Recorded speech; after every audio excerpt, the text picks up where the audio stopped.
The room fell silent, a suffocating hush that pressed against my eardrums, as if the air itself had been sucked out by her words. "Get intimate with your hand tonight," Sarah spat, her voice slicing through the chatter of our friends gathered around the dining table. Her lips curled into a sneer, eyes glinting with something sharper than anger, something cruel, deliberate. She grabbed her purse and stormed out, the front door slamming like a gunshot. The wine glasses trembled on the table, and I sat there, frozen, my face burning under the weight of 6 pairs of eyes. They didn't know where to look, anywhere but at me. I forced a laugh, brittle and unconvincing, and muttered something about her having a rough day. My hands shook as I poured more wine, the crimson liquid sloshing over the rim of my glass. The room resumed its hum, but the air had changed, thick with pity and unspoken questions. I wanted to scream after her, to demand why she'd chosen now, in front of everyone, to humiliate me. But I didn't. I sat there, swallowing the acid rising in my throat, replaying her words in my mind like a stuck record. They weren't just cruel, they felt like a confession. The evening dragged on, each forced smile and polite nod carving deeper into my chest. I kept seeing her eyes, the way they'd locked onto mine with that strange, defiant spark. It wasn't the first time she'd been sharp with me, but this was different. This was public, calculated, like she wanted to wound me in a way that couldn't be undone. As our friends left, offering awkward goodbyes, I felt the weight of the house settle around me. Its creaking floors, the faint hum of the refrigerator, the oppressive quiet of her absence. I poured another glass of wine and sank into the couch, staring at the wedding photo on the mantel. Her smile in the frame looked like a stranger's. I tried to rationalize it.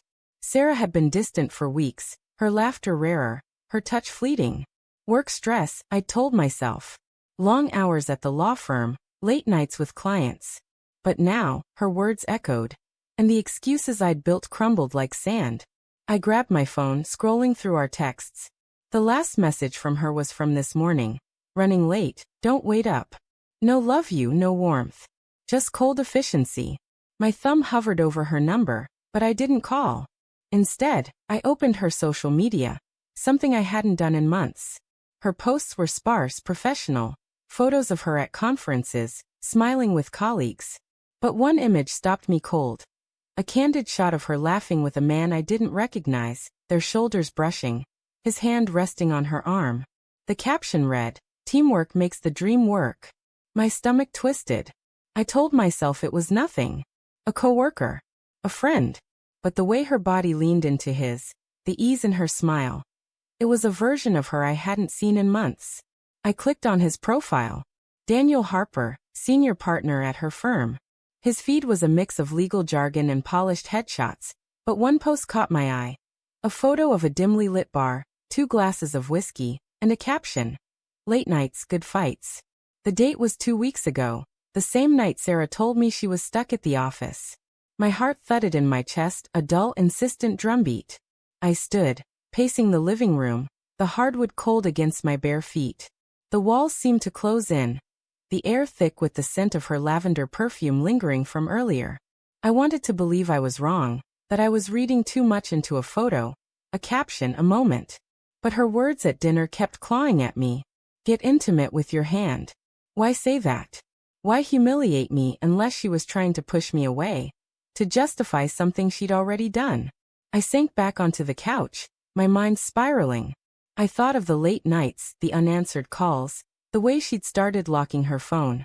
Small things I'd dismissed as paranoia now glowed like warning signs in the dark. I needed answers.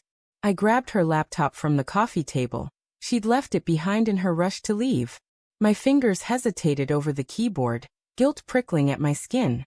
This wasn't me. I didn't snoop. But the ache in my chest overpowered the shame, and I typed her password. It was still our anniversary date. The screen unlocked, revealing a cluttered desktop. I opened her email, my pulse racing. Most were work-related, dry exchanges about cases and deadlines. But one email, buried in a folder labeled personal, stopped my breath. It was from Daniel, sent 3 days ago. "Meet me at the usual spot. Can't stop thinking about you." My vision blurred, the words searing into my brain. I clicked through more emails, each one a dagger. "You make this worth it." Need you tonight. She doesn't suspect anything. The room spun. I gripped the edge of the couch, my knuckles white, nausea churning in my gut. Sarah, my Sarah, the woman I'd built a life with, wasn't mine anymore. The betrayal wasn't just a possibility. It was a fact, written in black and white. I wanted to scream, to smash the laptop, to burn the house down and erase every trace of her. But I didn't. I just sat there, drowning in the weight of it, my love for her tangling with the rage, the heartbreak, the disbelief. How could she? How could I not have seen it? The front door clicked open, and my heart lurched. Sarah's silhouette appeared in the doorway, her coat slung over her arm. She froze when she saw me, her eyes flicking to the open laptop. For a moment, neither of us spoke.